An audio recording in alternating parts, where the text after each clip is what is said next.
So what's up guys, nandito na naman tayo sa Empire Craft Season 3 at nandito ako ngayon upang i-update yung kalagayan na nangyayari sa base namin. We don't care. At kasamaang palad ay nanakawan kami dun sa unang base namin kaya lumipat kami sa malayong lugar. Tuturo ko pala kayo dito sa base namin kasi meron kaming dalawang new member. Tatlo, kaso nga lang hanggang 5 members lang yung pwede kaya tanggal yung dalawa. Simulan natin dun. Punta tayo dun. So dito yung base niya, RJ. Yun siya, naglalakad siya. Ito siya. Base niya to. So kung makikita nyo, maangas yung base niya. Diba, underground. Tanga. Joke lang. Ito naman yung base ni Kuya Splash. Yung isa sa new member namin. Which is, ang galing ng build niya, pre, oh. Kung makikita nyo dito sa outline. Kaso nga na nasa bugot to ng creeper na part. Pero sabi niya, ayusin niya daw yun mamaya. Kita nyo yung design, pre. Napaka-sketchy, tas napaka-scratch, pero ang angas ng design. Yun yung maganda dito sa base ni OS Splash. Kung titignan natin yung interior, maangas naman, nasabugan nga lang. Yeah.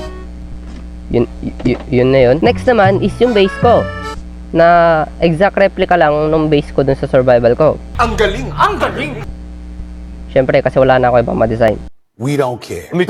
So kung pupunta tayo dito sa loob, yes, medyo may kahawig siya dun sa mismong base ko. And yep, syempre may pet din ako dyan. Hello, nandyan yung new wolf bar yan. Pangalan nito, ano pa pangalan yan? And dito naman is yung bedroom, na ka-exact replica lang, kaso nga lang colored lang to, tas to bookshelf. So ito naman yung graveyard namin, which is hantungan ng mga namatay naming pets. At namatay si Little Junjun. RIP si Little Junjun. Which is... Wait, ano ito nakasulat? Pahiram muna ng bucket. Anong ba? Ayun, bucket dito, oh. You stupid! Ito naman yung parrot ni parrot ni RJ. Which is namatay din kasi nasabog ko ng creeper. RIP sa inyo.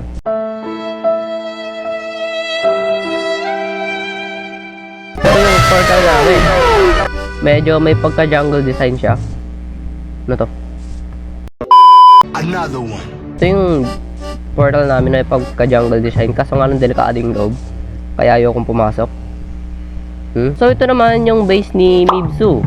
Michael. Mibsu. Basta yun na yun. Basta ito yung base niya, Michael or Mibsu. Mibsu yung pangalan sa TikTok eh. We don't care. Pero ito yung ito yung pet niya. Hello. And ito naman yung namin, yung animal farm namin, which is sila Kuya Splash yung kumuha ng sheep, tapos dinagdagan ko lang ng cow. Sabi niya dito, yun yung sign. And ito naman yung tree farm namin, which is ako nagtayo niyan, tapos si Kuya Splash yung nagtayo ng tree farm niya dito. Ewan ko kung ba't di niya ginawan ng ganun, pero pwede na yan pang design. Next naman is yung farm namin, na halos walang laman. Tapos ito yung sugarcane farm namin na pagkahaba-haba. Kung sino man nagtanim nito. Palibot niya hanggang dun sa base niya, hanggang dun sa base ni Mibsu.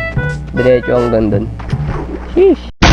So yun lang guys. Sana naman ay nag-enjoy kayo. At kung nag-enjoy man kayo, please follow nyo na po ako.